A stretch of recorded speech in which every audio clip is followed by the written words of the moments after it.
So I took off Friday for them took off on a Friday for them to be enrolled in school. Cool. I'm thinking everything is good. Everything is great. Wrong. So a week goes by and they go to school on a Monday. So I'm thinking at the very least, it's going to take us, and I'm only going to tell y'all about the big boys, that it's only going to take us about 2 to 3 hours to get everybody in their rightful places. Let's just say it took all day. And I mean all day. I don't mean all day. I mean like literally all day. So literally by the time I made it home, one of the kids was coming home from school. Okay. So that's really what was going on. So Tasim is in the 10th grade. Papa's in the 8th. Papa is the football size 15 chocolate drop. Tasim is the 15. Oh, must say he about to be 16. I must say that. He's 15, 10th grade. You know, they driving. They practicing driving. So he missed the fly tie, okay? He play basketball, though. He basketball. So my boys be sport playing. So, okay. We go to Tasim school. First of all, one of the girls was so naked. The teacher couldn't get his thoughts together. He, put your jacket on. Sir. I mean, she had a navel, her belly button, and I'm telling you, these little girls had breasts, honey. They wasn't like, I mean, breasts. I was like, okay. They whispering it all up on my son. Back up, his mama with him. Get back. So that was one thing. So we waiting in these long lines to get Tasim registered in school when he really was supposed to be registered anyway.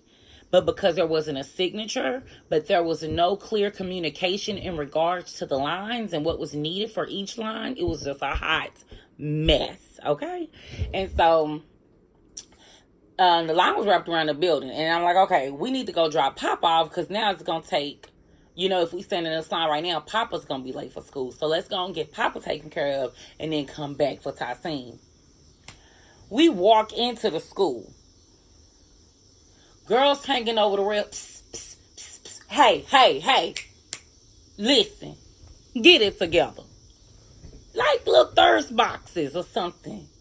Get it together. Y'all parents be having issues like that? Like, I cannot remember trying to holler at a boy, period. But then trying to holler at a boy while his mama was by him.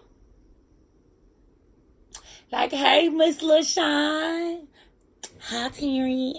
Like, I just don't see what was going on. I don't understand. I mean, these little thirst boxes was all over my cheering. And I'm just not fully aware that. So, am I ready for what the Rock is cooking? No. Okay? Am I ready for what the school year may bring? No. I'm not ready. I'm not ready a little bit. I'm not ready a lot of bit. I'm not ready sort of kind of a little bit. No. Your girl's not ready. Okay? Not ready at all. I also need to give y'all an update. So that's what happened getting them registered in school. But I also need to give y'all an update about the book. So I'm not ready to release the name yet. I'm going to tell you guys what's happening. I am a dreamer, right? Like dreams and visions, right? So a couple of weeks ago, it was laid on my heart like, yo, you need to go back to some of your prison wife material and mail those books back out to the units. And whenever a book drop, myself and the team, we actually order at least 100 books every time one of our projects has dropped. 100 books, and we've mailed them to either 100 inmates or to 100 of our followers. And you guys, that's not always easy, coin-wise. That's not always profitable. Come on, I'm trying to figure it out. But we do it anyway. We do it anyway because they are truly passion projects. It's not that we are looking to make money. We're just looking to allow people to see the beauty in each and every kind of relationship. And so that's the reason why we do these things. And of course, having great, awesome feedback to kind of encourage other people to purchase the projects. So it was a couple of weeks ago. I really want to say a month ago. It was laid on my heart to do it. And I was like, no, I'm trying to focus on this new project. The editor just got everything done. Like, I'm super amped about it. But this was heavy on my heart. I was like, dang. So I'm still like focusing in and zooming on this project, how I want to get certain type of merchandise done, from t-shirt, cups, mugs, like the whole nine, right? So I'm very focused on this project. And then guess what? I met a prison wife who, well, actually this is how it happened. A gentleman was incarcerated at one Texas prison, and his wife found these books on Amazon, which they are on Amazon, and the links are always in the description box.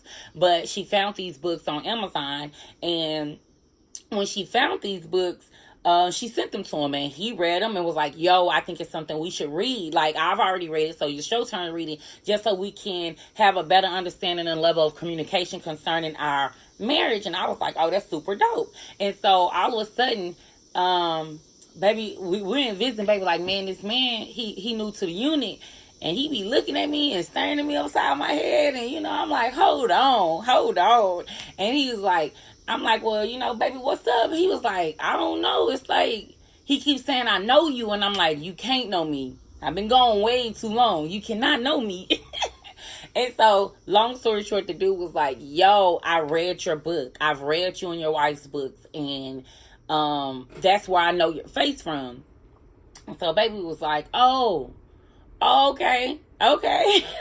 And so I met his wife, and the wife was like, it was just like how they described how the book helped them is so amazing. And the fact that the guy actually got transferred to baby's unit, it was just like, yo, this is so not dope, but just so inspiring, you know. And so they was like, yeah, I mean, it helped us, and it's a joy to read, and I mean, it was great. So it made me feel good.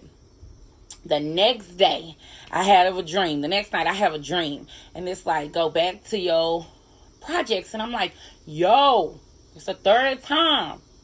Okay, fine. So today I am super excited to say I've ordered some more books, and I'll be mailing out these books to Texas prison units. So that way they're in their libraries, X, Y, and Z, and different inmates that I know in different places. Because, you know, we still have our prison ministry, and so we still write. So I'll probably be sending a book to each of one of those. And so we have 5 different projects out. We got I Said I Do, a prison sentence doesn't change that, and that's my perspective, of course, on marrying a man that's in prison. He said he has I Said I Do, pastor or not, and that's because a lot of times we as prison wives, I am a pastor, but I know a lot of other prison wives are not. However, we still take the leadership role in the relationship as far as providing or as far as making moves or whatever. And so that book is like, how do you keep your headship over your wife, because that's how God ordained it, as well as support her in leading the family at that time. You see what I'm saying? So I think that that's very important. We have 31 prayers and scriptures for your incarcerated husband. Then we have 31 prayers and scriptures for, 31 of the realest prayers is what it's called. 31 of the realest prayers, my bad. That's out. And of course, our latest project that it's been a little over a year, I think, it's called Waiting on Parole. And this was during the time that we were actually waiting on parole. And even in that book, I talked about how it will be so devastating that you guys will be denied parole, you know, if that happens to you guys, and that happened to us, right? So, these are some of the books that we have out. I hope and pray that you guys enjoyed this video. And if you have any questions or any topics that you want me to discuss or go over, let your girl know. That's what this is for. That's what this is about. Okay? So let's get it in. All right, guys. Peace.